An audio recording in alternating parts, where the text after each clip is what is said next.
শর্টকাটের নাম বলেন। বৃষ্টি আমার নিকনেম। আমি কোথায় পড়াশোনা করতেছেন? জগন্নাথ ইউনিভার্সিটিতে কোন ইয়ারে? Second year. এখন কি বিসিএস এর জন্য বা কোনো পড়াশোনা এক্সট্রা? না, ওরকম ভাবে তো নেওয়া হয় না, তবে টুকটাক একটু মনে হয় পড়ি মাঝে মাঝে।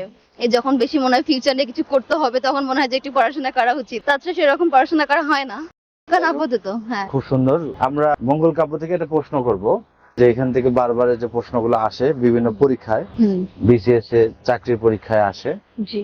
তো প্রশ্নটা হচ্ছে অন্নদা মঙ্গলের শ্রেষ্ঠ কবিকে এবং আদি কবিকে। অন্নদা মঙ্গলের আদি কবিকে এবং শ্রেষ্ঠ কবিকে। এগুলো অনেক বেশি টাফ, মনে থাকতে চায় না, অনেক বেশি টাফ লাগে আমার কাছে, কারণ অনেক কষ্ট করে ওইটা আমি মানে মুখস্থ করছিলাম, এখন তো মনে থাকতেছে না। তবে শুধু এইটুকু জানি যে অন্নদা মঙ্গল আমি ভারতচন্দ্র রায়গুণাকার, এটা আমরা অনেক আগে পড়ছি, এইটুকু মনে থাকে সবসময়, কারণ এটা অনেক ইজি যে ভারতচন্দ্র রায়গুণাকার অন্নদা মঙ্গল কাব্য লিখছে, এইটুকু আমরা জানি। আচ্ছা, অন্নদা মঙ্গল ভারতচন্দ্র রায় গুণাকর হচ্ছে আদি কবি। হ্যাঁ, তাহলে শ্রেষ্ঠ কবিকে? শ্রেষ্ঠ কবি উনি হবে হয়তো, শুধু ভারতচন্দ্র রায়গুণাকার মনে আসছে, তাছাড়া আমার মনে আসতেছে না। মেবি উনি হবে, না হলে অন্য কেউ। না, উনি হবে। ও আচ্ছা আচ্ছা, ঠিক আছে, তাহলে তোমার মনে আছে। হ্যাঁ, হ্যাঁ, এটা মনে আছে আপনার। এবং এটা কিভাবে মনে রাখা যায়? এটা মনে রাখার টেকনিক দিবেন যেন যাদের মনে থাকে না। হচ্ছে আমি তো মুখস্থ করছি ঢালা, তো টেকনিক অনুযায়ী তো মুখস্থ করা হয়নি ভাবে, শুধু মুখস্থ করছি মানে অন্নদা মঙ্গল কাব্যকে লিখেছেন বাদি কবিকে, শ্রেষ্ঠ কবিকে ভারতচন্দ্র রায়গুণাকার, এইটুকুই শুধু মনে রাখছে। বাট ওটা কিভাবে মনে রাখা যায়? শর্ট টেকনিক আছে এবার এরকম টেকনিক বলতে এখানে অন্নদা মঙ্গল পরীক্ষা আসার সাথে সাথে যেন আমাদের আদি কবি এবং শ্রেষ্ঠ কবি দুটোই মনে থাকে, মানে মনে পড়ে। এটা তো অনেক কঠিন। ওটা হচ্ছে বুঝে লাইক মানে মনে রাখা যায় শর্ট ভাবে কিভাবে মনে রাখতে পারি এভাবে। হ্যাঁ, কিন্তু আপনার ওয়ার্ডের ভিতরেই অ্যান্সার আছে। ভারতচন্দ্র রায়গুণাকার, অন্নদা মঙ্গল, অন্নদা মঙ্গল, অন্নদা মঙ্গল ভারতচন্দ্র রায়গুণাকর। অন্নদার মঙ্গলের ভিতর থেকে অ্যান্সার বের করতে হবে। অন্নদা মঙ্গল কিভাবে আসে মাথায় কিছু ঢুকছে না আপাতত। আপনার কাছে কোনো টেকনিক আছে? আচ্ছা, এখানে অন্নদা মঙ্গল লিখতে অন্ন লাগে। হ্যাঁ, অন্ন মানে কি? আমার জানি অন্ন মানে ভাত। অন্ন মানে ভাত। হ্যাঁ, আচ্ছা, বা হচ্ছে আপনি অন্য কেউ এরকমও কিছু বোঝায়। অন্ন মানে কিন্তু ভাত, স্বরেও দন্তের নয় ন। হ্যাঁ, অন্ন মানে ভাত। অন্নদা মঙ্গল লিখতেও কিন্তু স্বরেও দন্তের নয় ন, অন্নই লাগে। তো অন্নদা মঙ্গল লিখতে অন্ন লাগে। অন্ন মানে হলো ভাত।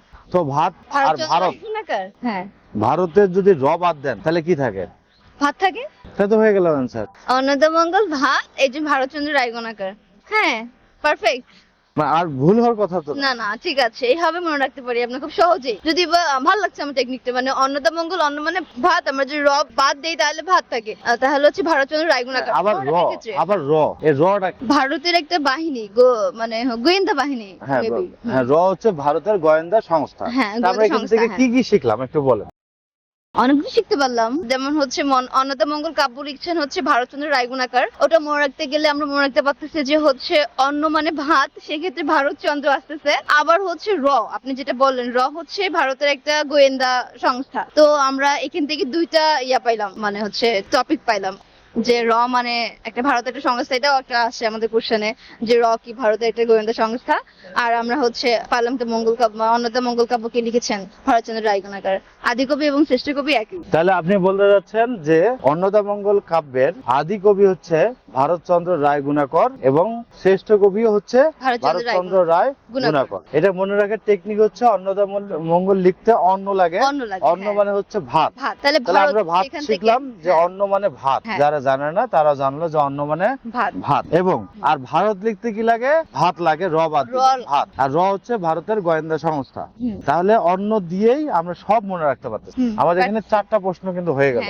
হ্যাঁ, শুনতে কিন্তু ভালো লাগছে আমার। তাহলে মানে আবার ক্লিয়ার করার জন্য পুরোটা একবার ক্লিয়ার করে দেন। আমরা হচ্ছে এমনি মঙ্গল কাব্যগুলা বা যে কোনো কাব্য মনে রাখতে ক্ষেত্রে আমাদের কাছে অনেক কঠিন লাগে, তো সেক্ষেত্রে আমরা ওর কিছু শর্ট টেকনিক আছে, সেই অনুযায়ী আমরা মনে রাখতে পারি। যেমন হচ্ছে অন্নদা মঙ্গল কাব্য আমরা জানি যে লিখছেন ভারতচন্দ্র রায়গুণাকার, আমরা সেখান থেকে আমরা অন্নদা মানে ওই কোশ্চেন থেকে অবশ্যই আমরা অ্যান্সার বের করতে পারি। যেমন হচ্ছে অন্ন মানে হচ্ছে ভাত, সেক্ষেত্রে ভারতচন্দ্র ভাত এইটা আসতে পারতেছে। এবং র হচ্ছে একটি ভারতের গোয়েন্দা সংস্থা, এবং শিখাও দুইটা আমরা অলরেডি একটা টপিক পাইলাম বা হচ্ছে মনে রাখার ক্ষেত্রে, এটাও তো অনেক গুরুত্বপূর্ণ। থ্যাংক ইউ আপনাকে এত সুন্দর টেকনিক বের করে দেওয়ার জন্য, সবার জন্য সুবিধা হবে অবশ্যই। হ্যাঁ, এর চেয়ে যদি আপনাদের কাছে আরো কোনো সহজ টেকনিক থাকে মনে রাখার ক্ষেত্রে, অবশ্যই আপনারা কমেন্ট বক্সে কমেন্ট করে জানাবেন, শেয়ার করবেন। আর অবশ্যই জীবন মেথডসের পাশে থাকবেন। Thank you.